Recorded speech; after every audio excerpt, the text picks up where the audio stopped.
बिहार से बड़ी खबर। आरजेडी को लगा बहुत बड़ा झटका। आरजेडी के विधायक एआईएमआईएम पार्टी में शामिल। दोस्तों, इस वक्त की बहुत बड़ी खबर बिहार की राजनीति से निकल कर आ रही है, सीमांचल क्षेत्र से। आप अगर एआईएमआईएम पार्टी के समर्थक हैं तो इस वीडियो को आगे खूब शेयर करें, इसलिए कि एआईएमआईएम पार्टी बिहार में बहुत बड़ा खेला कर दिया है। आरजेडी के तेजस्वी यादव जी को पूरी हिला कर रख दिया है।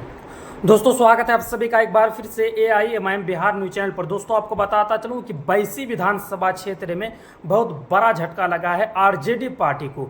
आरजेडी के पूर्व विधायक प्रत्याशी 2020 में जब विधानसभा का चुनाव हो रहे थे बैसी विधानसभा में, तब आरजेडी ने उनको टिकट देने का काम किया। आज उनके पूर्व विधायक प्रत्याशी एआईएमआईएम पार्टी में शामिल हो चुके हैं। तो दोस्तों, इस वक्त की बहुत बड़ी खबर ऑल इंडिया मजलिस इत्तेहादुल मुस्लिमीन के चाहने वालों के लिए इसलिए बड़ी खबर और खुशी की खबर है कि बैसी जो विधानसभा क्षेत्र है वो किशनगंज लोकसभा सीट के अंतर्गत ही आते हैं। और इस बार किशनगंज लोकसभा सीट से एआईएमआईएम पार्टी के जो उम्मीदवार हैं जनाब अख्तरुल ईमान साहब, लगभग उनका जीत तय माना जा रहा है। लोगों का जो रुझान है, लोगों का जो मूड है, अगर आज ही वोटिंग कर दिया जाए, आज ही मतदान कर दिया जाए तो एआईएमआईएम पार्टी के जो उम्मीदवार हैं जनाब अख्तरुल ईमान साहब, उनको धमाकेदार और शानदार जीत मिलेगी। जिस तरह से विधानसभा चुनाव में बैरिस्टर सदुद्दीन अवैसी साहब को 5 सीटों पर धमाकेदार और शानदार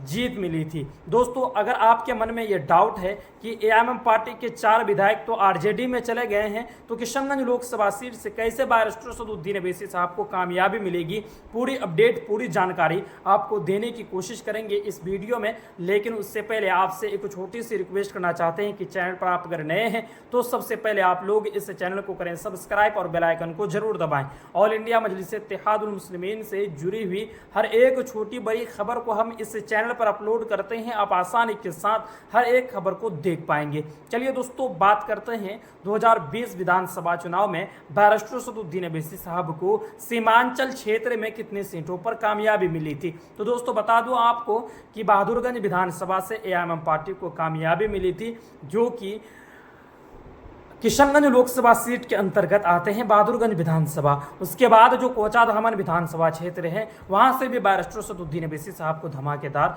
और शानदार जीत मिली थी। कोचाधामन सीट भी आते हैं किशनगंज लोकसभा सीट के अंतर्गत। उसके बाद बैसी में भी बैरिस्टर सदुद्दीन अवैसी साहब को बड़ी कामयाबी मिली थी।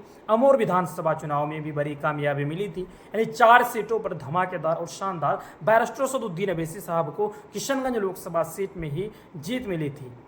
उनके बाद एक जो सीट थी वो थी जोकीहाट, अररिया लोकसभा सीट के अंतर्गत जोकीहाट विधानसभा है, वहां से एआईएमआईएम पार्टी के उम्मीदवार को कामयाबी मिली थी। तो दोस्तों, अगर आपके दिल में ये डाउट है कि एआईएमआईएम पार्टी के 4 विधायक चले गए हैं आरजेडी में, तो उनके समर्थक भी, उनके वोटरगण भी, उनके मतदातागण भी उनके साथ चले गए हैं। लेकिन ऐसा नहीं है, उनके मतदातागण जहाँ थे वहीं पे हैं। यानी एआईएमआईएम पार्टी में जो लोग थे एआईएमआईएम पार्टी में ही हैं, लेकिन उनके विधायक ही गए हैं। यानी विधायक ही आरजेडी पार्टी में शामिल हुए हैं और उनके कुछ रिश्तेदार, कुछ उनके वर्कर थे, वही लोग शामिल हुए हैं आरजेडी में। बल्कि जितने भी एआईएमआईएम पार्टी के कार्यकर्तागण थे, उनके जो समर्थक थे, वो सभी लोग एआईएमआईएम पार्टी में ही अभी भी मौजूद हैं। तो इस बार बैरिस्टर सदुद्दीन अवैसी साहब को बहुत बड़ी कामयाबी मिलेगी।